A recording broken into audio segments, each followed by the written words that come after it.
Hi guys, trout fly tonight. So this one is a hog hopper, so a fiery brown hog hopper.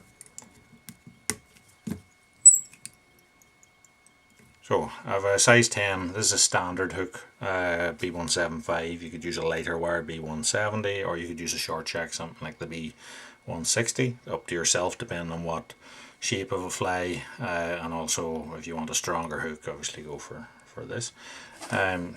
It's one of these sort of reversey type flies as well. So I'm going to take a bunch here of, this is a fiery brown deer hair, and I'm going to tie that in at the front. Now you can see I've left maybe a mil or so at the front there, and I'm going to tie that in about the length of the shank and try and keep it up on top there. And then I'll tie back over this, and I'll get tighter and tighter as we go, and it'll actually cut through the deer hair there as I was pulling on it.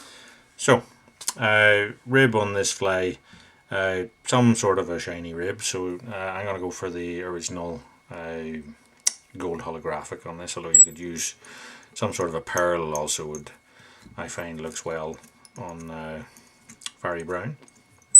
So take that down to the bend, maybe even slightly round the bend, and if you were using the B160 or a curved type hook for this, then that would sort of accentuate that even more.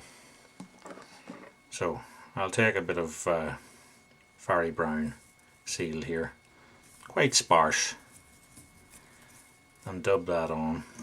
I tend to turn things upside down when I'm starting off, and that helps you to avoid the hook point.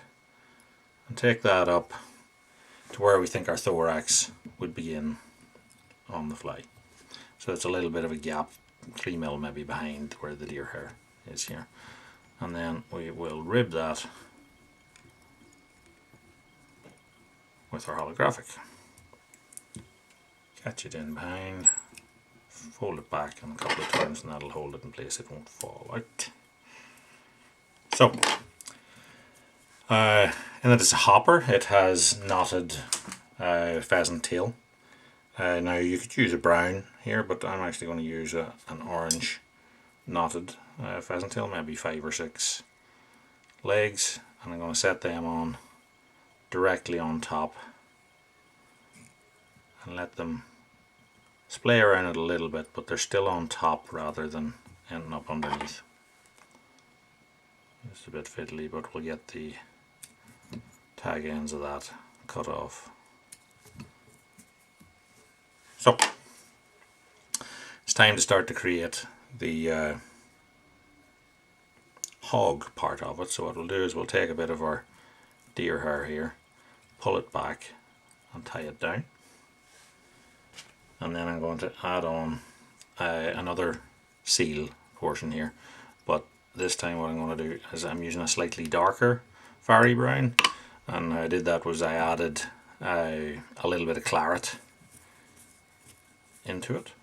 So we get that on fairly loosely dubbed on, put that on, split this bunch and pull it back and tie over that, and then pull the front bit back and wrap what's left of our seal's fur in front of that.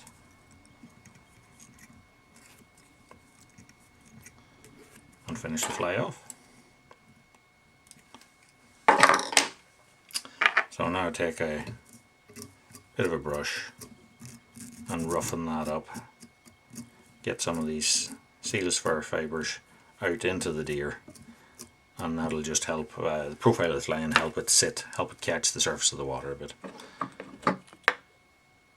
So varnish the thing, or in my case dab of super glue, and then make sure your eye is clear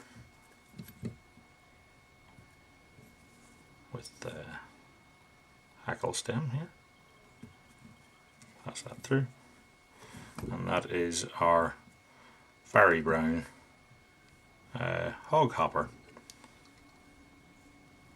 So, fly tied. If you like what you see, like, subscribe, tell your friends, and you can follow me on Facebook as well if you want. And until next time, tight lines, and thanks for watching.